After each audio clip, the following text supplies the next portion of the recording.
small, intellectually, politically, and economically insignificant Africa. But is that really true? Now, here are the facts. Africa has a total area space larger than all of Europe, China, and the United States of America combined. Yes, it is 3 times the area of China, 3 times the area of Europe, 3 times the area of United States of America, meaning you can transplant China, Europe, and United States, and several other countries on the Africa continent, and they will fit neatly.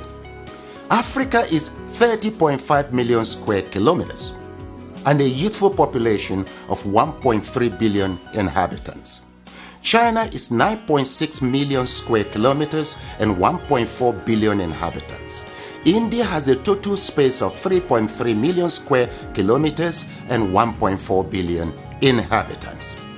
Now, yet, Africa is projected as overpopulated, and pressure mounts on Africans and their leaders to depopulate.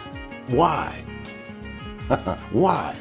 Now, please note, Africa is home to 60% of the world's arable land, 90% of raw material reserve, 40% of gold reserve, 33% of diamond reserve, 95% of platinum reserve, and holds the largest bauxite reserves in the world. Of course, in addition to manganese, woods, uranium, crude oil, and others. Yet, the continent is touted as the poverty capital of the world and ripe for depopulation. The question is, why? Well, President Jacques Chirac of France provides an illuminating insight. He said, "We bled Africa for 4.5 centuries. We looted their raw materials, then we told lies that the Africans are good for nothing. In the name of religion, we destroyed their culture. And after being made rich at their expense, we now steal their brains through miseducation and propaganda to prevent them from enacting black retribution against us," unquote. Well, put simply, for over 4 centuries, Africa is not in control of its resources. Look, a 2016 study of Africa by the NGO called War on Want reveals that 101 companies, mostly British, control $305 billion worth of platinum, $276 billion worth of oil, and $216 billion worth of coal at 2016 market prices.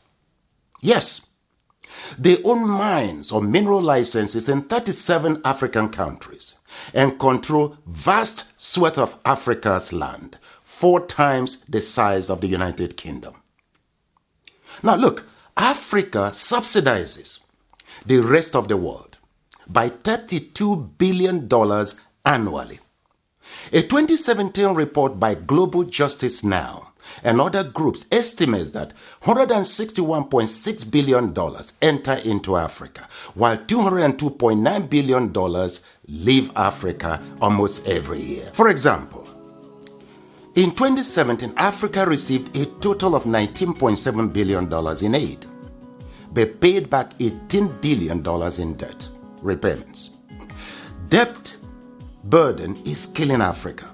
African governments have borrowed between 25 and 75% of their GDP, but with little or nothing to show for it.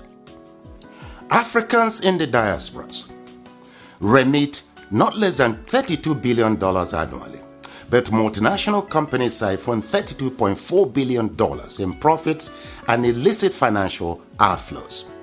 Look, an estimated $29 billion are stolen via illegal logging, fishing, and poaching annually. How can any continent, country, or people accumulate and sustain wealth, growth, and prosperity with such statistics? That's a great question. Well, look, hopefully, now you know your Africa better. Edmund Mbiaka once wrote, "Peace of mind always comes with knowing who you truly are. where you currently stand, where you positively need to be, and strongly believing in its possibility. Africa needs to control its resources, no doubt.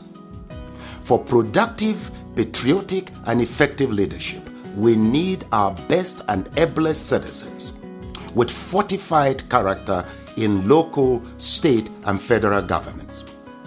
This must be given utmost consideration in upcoming elections across Africa. Let me say it once more. Our problem is not the age of our leaders, but unfortified character. It is your responsibility to protect and defend your Africa. The starting point is to educate and transform the mindset of our leaders and peoples. Look, the least you can do is to assist with ensuring that this message reaches every African. Slavery destroyed us. Religion divided us. Ignorance controls us. And truth scares us. With these retrogressive forces, Africa will remain a dark continent. So we must renew our minds. Please share this video in support of my efforts at reconstructing Africa through mindset transformation. You see, together, we will reconstruct Africa and take charge of our destiny. For who controls Africa controls the world. I thank you.